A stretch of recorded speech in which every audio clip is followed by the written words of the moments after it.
오늘 본문의 말씀은 전도서의 말씀입니다. 전도서 9장 11절에서 18절까지 말씀입니다.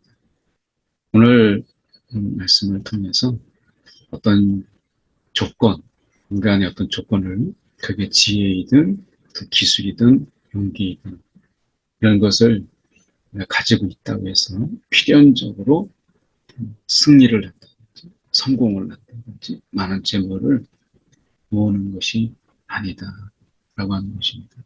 그래서 어떻게 보면 인간의 이런 조건들이 있기 때문에 반드시 이런 결과를 가져온다라고 하는 것을 깨심으로 인해서 결국에는 인간이 어떤 것을 통해서 A는 반드시 B가 돼야 된다라고 하는 이런 을 깨시죠. 그래서 우리가 이런 것이 있음에도 불구하고 때로는 인간의 죄로, 때로는 그것을 알아보지 못하는 세상의 무지로, 이런 여러 가지로 인해서 그것이 감추이기도 하고 빛을 보시기도 하고 이런 것을 보게 됩니다.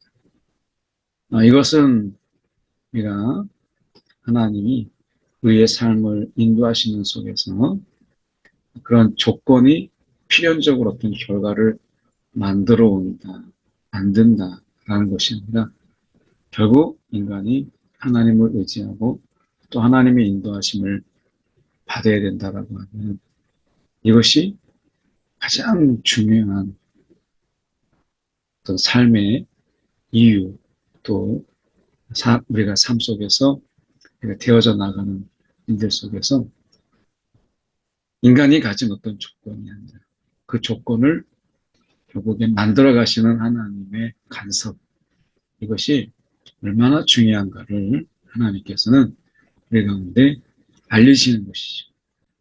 그 부분을 제가 함께 살펴보려고 합니다. 함께 같이 봅니다. 내가 다시 해 아래에서 보니 빠른 경주자들이라고 선착하는 것은 아니더라 라고 말씀하죠. 빠른 경주자라고 해서 반드시 어떤 인생의 선착점에 오르는 것은 아니고 용사들이라고 해서 전쟁에 승리하는 것도 아니더라. 이렇게 말씀하세요. 그러니까 조건이 얼마나 좋아요? 이 빠른 경주자, 빠른 발을 가지고 있는 그런 자가 먼저 선착하는 것도 아니고. 그러니까 스포츠 경기를 보면 알잖아요. 저 사람이 무슨 후보라. 이렇게 해도 어떨 때는 의외의 변수로 인해서 또 다른 사람이 치고 나오는 경우도 있고요. 또 스케이팅, 쇼트트랙 같은 데 보면 넘어지잖아요. 그러면 그 예상치 않았던 사람이 그 위험을 잘 헤쳐서 넘어짐을 잘 피해서 우승하는 경우도 있고 정말 변수가 있습니다. 그래서 지금 이제 월드컵 축구가 있지만 축구를 보십시오. 정말 강력한 우승 후보였다고 생각했던 그 나라가 나중에 8강도 들지 못하고 허무하게 무너지는 또 4강에 들어가지 못하는 이런 변수들을 우리가 보고 있잖아요.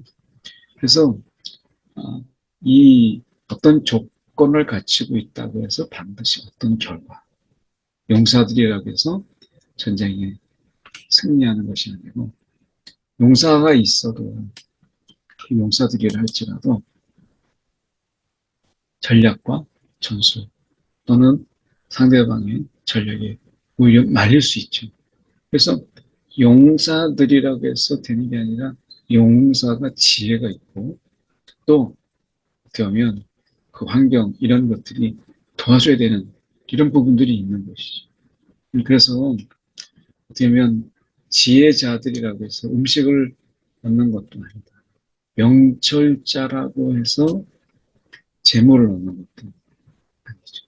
어떤 경우에는 정말 미련하다고 하는 그런 사람들이 더 큰 재물을 얻고 성공을 얻고 명철자이기 때문에 재는 게 많아서 멈칫거리다가 기회를 놓치는 경우가 그렇습니다.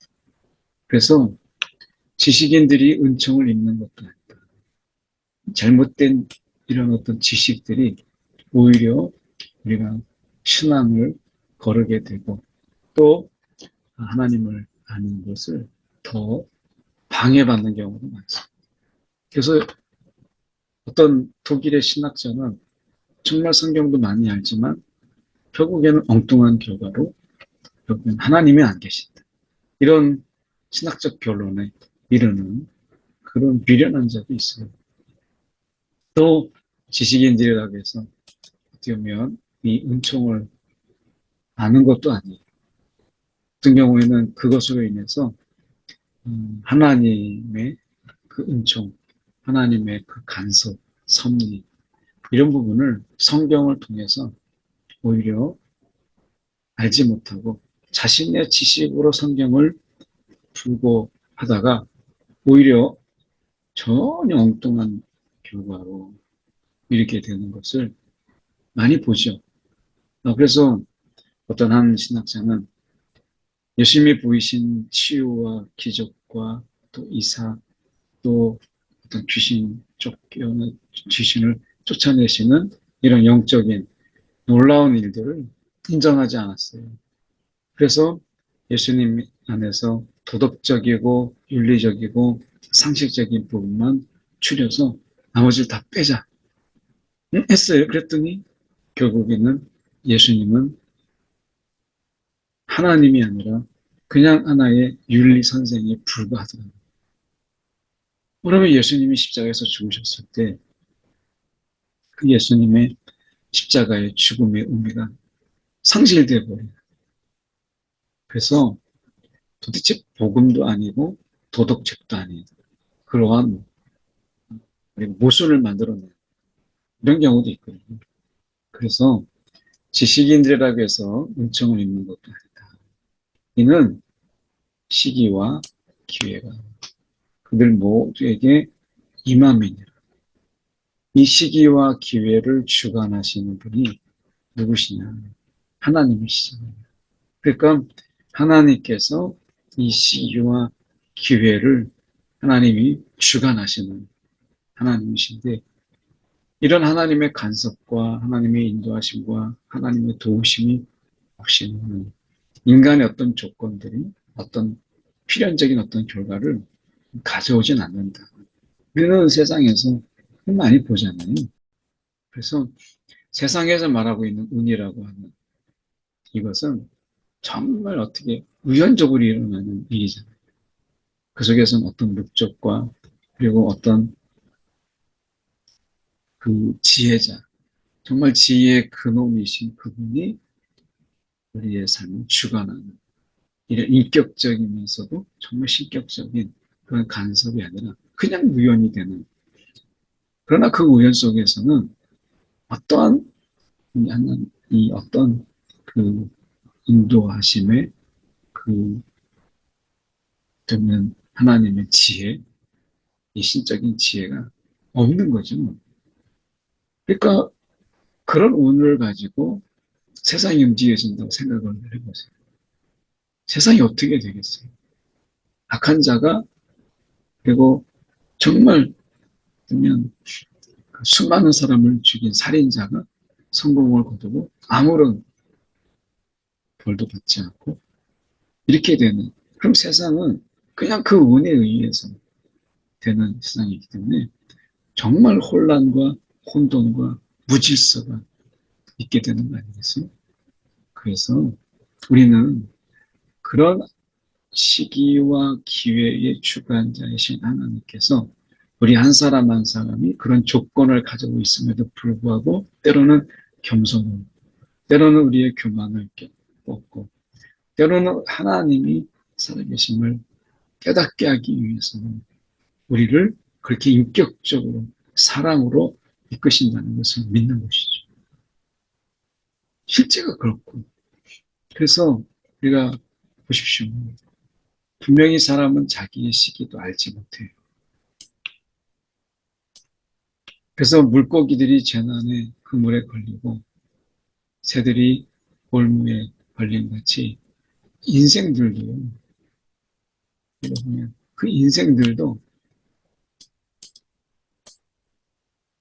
그 인생들도 재앙의 날이 그들에게 호련히 임하면 거기에 걸린다.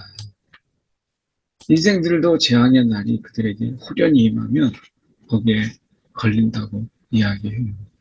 하나님이 거기서 건져주시고 하나님이 거기에서 어떻게 보면 막아주시고 하시는 이런 하나님의 간섭과 개입, 붙잡아 주심 이게 없으면 우리는 그 재앙의 날이 우리 가운데 임하게 되는 것을 보게 됩니다. 혹 우리가 그런 재앙의 순간에 있다 할지라도 하나님께서 우리를 건지시고 때로는 보호하시고 하시잖아요. 그래서 우리는 우리의 삶 속에 하나님의 간섭 속에 하나님이 인도하심 속에 있다라고 하는 이 사실 하나만으로도 우리는 이 순간이 은혜고 이 순간이 감사한 것이고 정말 이 순간이 우리에게 감동의 시간이죠. 그래서 우리는 하나님의 이 세상 속에 있지만 하나님의 은혜 안에 있다라고 하는 것을 우리는 날마다 고백을 하는 거 아니겠습니까? 아침에 이렇게 눈을 떠서 이 눈을 뜨는 순간도 밤새 우리의 심장이 멈추지 아니하고 오늘 우리의 이 피가 우리의 온 몸을 돌 수 있도록 그리고 호흡할 수 있도록 지켜주신 하나님의 은혜. 이 얼마나 감사한 것이 아침에 눈을 뜰 수 있다라고 하는. 어쩌면 이 순간도 우리가 하나님의 은혜다라고 하는 것을 정말 새삼 내가 깨닫게 되는 것이죠.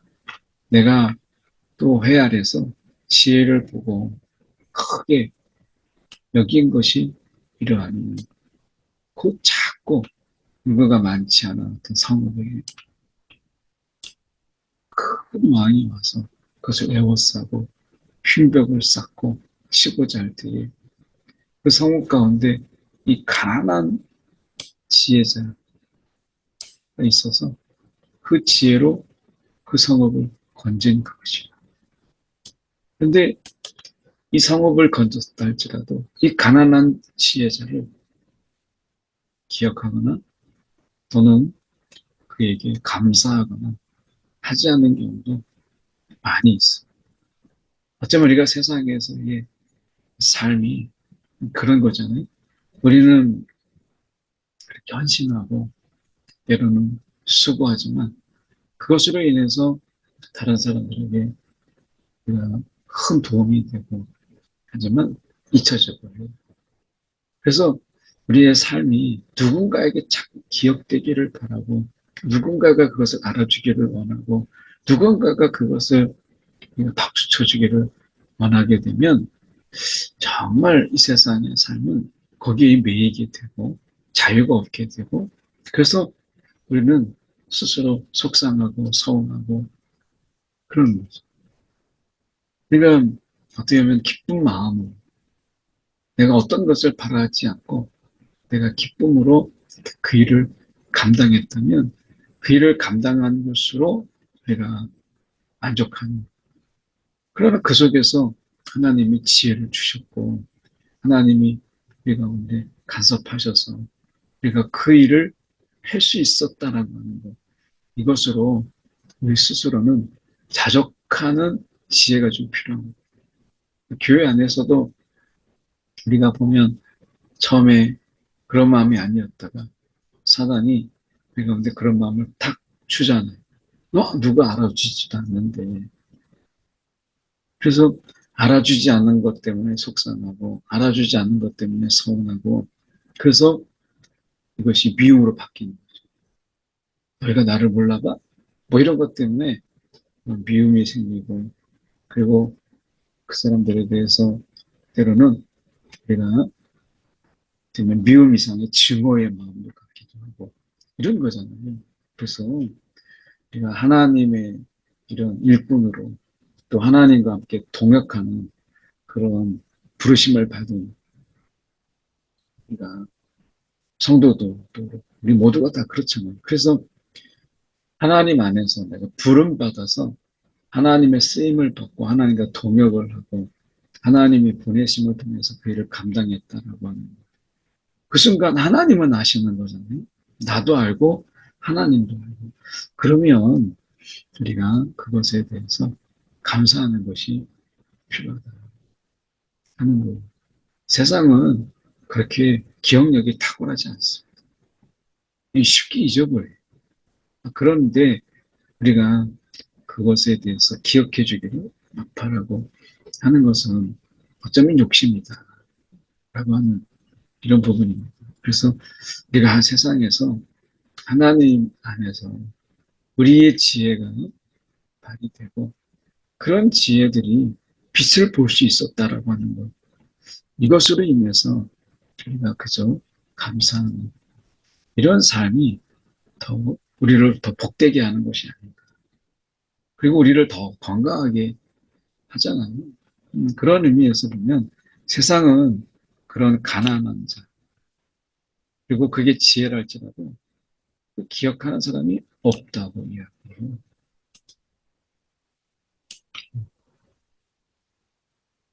그래서 우리가 누군가에게 기억되기를 바라는, 어떻게 보면 지금으로 말하면 뭔가 유명세, 이거 되면 그걸 좀 내려놔야 돼요. TV도 사람들이 많이 나오고 요새는 뭐 일반적인 사람들도 TV에 정말 많이 나오잖아요.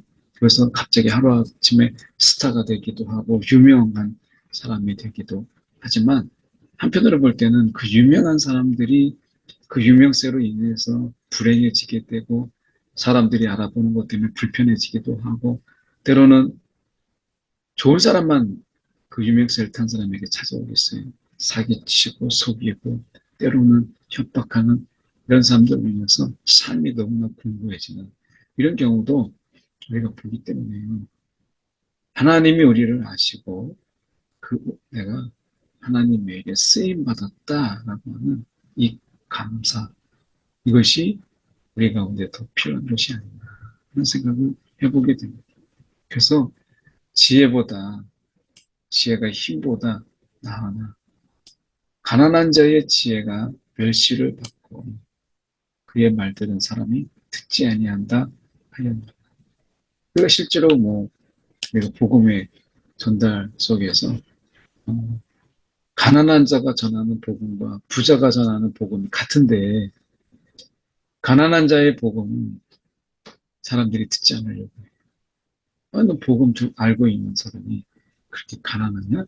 이렇게 되니까 그가 전하는 복음은 복음인데 가난한 자의 복음과 부자의 복음이 우리가 분리되고 차별되고 이렇게 되는 것을 보게 되죠. 오히려 어쩌면 우리가 다는 아니지만 그 가난한 사람이 전하는 그 복음 속에서 그 순수할 수도 있고요. 때로는 그런 가난함에도 불구하고 하나님을 경배하는 그런 겸손, 또 그 진실함. 그래서 예수님께서 말씀하시는 것이 부자가 많은 것을 헌금했다 할지라도 과부의 두 렙돈을 예수님은 주목하셨잖아요. 그가 가진 전부라고 하는 것이죠. 백성은 그게 얼마 되지 않지만 그래서 어떻게 보면 그 과부처럼 그 자기의 전 재산을 하나님께 드린 그 가난한 자의 풍성함, 그 가난한 자의 부유함을 우리는 알잖아요. 그런 의미에서 우리가 가난하다라는 것 때문에 그 지혜가 멸시되고 그가 전하는 복음을 멸시하는 것은 그거는 지혜롭지 못한 것이다. 라고 하는 것입니다. 그래서 그러한 조용히 들리는 지혜자들의 말들이 우매한 자들을 다스리는 호령보다 낫다. 조용히 세상에서는 크게 외치지 않고 조용히 우리가 소리내는 그 정말 귀 기울여야 될 그런 소리들. 그래서 그런 소리가 세상에서는 참 많아요. 매스컴에서 떠들어주고 요란하고 시끄러운 이런 소리들보다. 그래서 별것도 아닌데 막 매스컴에서 막 시끄럽게 띄워주고 요란하게 시끄럽게 막 하고 그런 그들의 외침보다 정말 삶의 지혜를 가지고 내가 조용히 세상을 향하여 속삭이는 그런 음성. 어쩌면 로마의 당시 로마의 황제가 있고 있던 그때에 예수님은 우리가 이 땅에 아주 작은 도시 가운데 임하셨어요. 누가 그분의 말에 귀를 기울였어요? 아무도 귀를 기울이지 않는 가운데 그래도 그분의 음성에 귀를 기울이고 자신의 몸을 맡기고 자신의 인생을 맡기고 자신의 영혼을 맡겼던 사람들은 변화를 경험하고 엄청난 삶의 전환점을 맞이하게 되고 고통이 치유받고 위로받았던 것을 우리가 기억하고 있죠. 그래서 우리는 성령의 그 세미한 음성, 이것이 세상의 요란한 소리보다 더 낫다라고 하는 것을 우리는 고백하지 않을 수 없다는 거죠. 그래서 우리가 보십시오. 지혜가 무기보다 낫다. 지혜가 무기보다. 정말 그렇잖아요. 무기보다 낫다. 근데 우리가 기억해야 될 것은, 경계해야 될 것이 바로 이런 것입니다.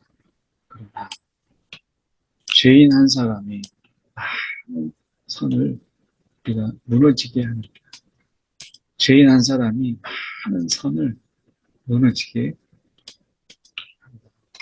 하는 이 말씀 또한 우리가 기억해야 될 것입니다. 그래서 죄인을 우리가 악한 하나님을 멸시하고 하나님을 우리가 알지 못하는 그런 자들의 어떤 이 설득 이런 부분들은 우리가 주의하는 게 필요하고 우리 스스로가 우리가 얼마든지 많은 선을 무너뜨릴 수도 있는 그러한 존재다라고 하는 것을 기억하면서 오늘도 죄와 멀어지고 하나님과 가까워지는 이런 삶을 오늘도 우리가 살아내고 살아가는 것이 이 시기에 이 때를 이 세상을 살아가는 지혜가 아니겠나 하는 생각을 함께 나눠봅니다. 우리 이 시간 함께 기도할 때 한 1분 정도 하나님 오늘도 하나님을 인정하고 또 하나님이 그 시기와 기회에 이끄시는 대로 우리가 하나님께 맡기고 살아가기에 주옵소서. 이 시간 겸손한 마음으로 이 시간 말씀을 붙잡고 함께 기도하겠습니다. 사랑이 많으신 하나님 아버지 이 시간에 기도합니다. 하나님이여 오늘도 우리를 주관하시고 이 시기와 기회를 이끄시는 주님 오늘도 우리가 가진 조건들로 인해서 교만하거나 때로는 그 시간과 기회를 내 것으로 만들 수 있다고 하는 하나님의 그 오만함 속에서 우리를 내려오게 해서 오직 하나님의 인도하심 대로 우리가 그 이끄심 속에 감사함으로 우리가 이끌림 받기를 그런 심정으로 살아가도록 주님의 인도하여 주옵소서. 날마다 순간순간 우리가 은혜를 베푸시며 또 간섭하시는 하나님 오늘도 그분의 은혜에 감사함으로 살아가게 하여 주시옵시고 오늘도 하나님의 섭리 가운데 기쁨으로 살아가는 우리 하루가 되게 하여 주시옵소서. 사랑의 많으신 하나님 아버지 오늘도 우리의 삶 속에서 하나님을 인정하고 하나님께서 이끄시는 대로 우리가 감사함으로 살아가게 하여 주시옵소서. 우리가 하나님보다 앞서고 하나님을 이끌고 가려고 하는 하나님 그 무모한 것, 오만한 것, 또 우리가 하나님을 내가 원하는 대로 마치 막 끌고 다니는 이러한 욕심들, 탐욕을 우리가 조용히 내려놓고 성령의 생명 음성 속에 주님의 인도함을 받는 귀한 하루 오늘도 살아가게 하여 주시옵소서. 살아계신 예수께 드린 것대로 기도드립니다. 아멘.